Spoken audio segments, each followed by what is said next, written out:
এটা জল কাদায় প্রচণ্ড অনেকটা গর্ত হয়ে আছে।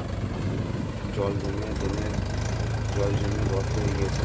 তো নর্মাল গাড়িগুলো যাতায়াত করতে পারছে না, একমাত্র ফোর হুইল আর এই গাড়িটা দেখা যাক পার হতে পারে কিনা। তো চলে এসেছে দেখতে পাচ্ছি কতটা পার।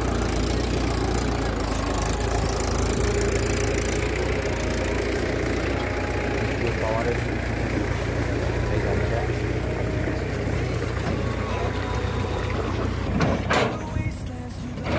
চ্যানেলটা সাবস্ক্রাইব করুন এবং লাইক করবেন ভালো লাগলে নতুন ভিডিও ডিসক্রিপশন বক্সে। এটা জল কাদায় প্রচণ্ড অনেকটা গর্ত হয়ে আছে।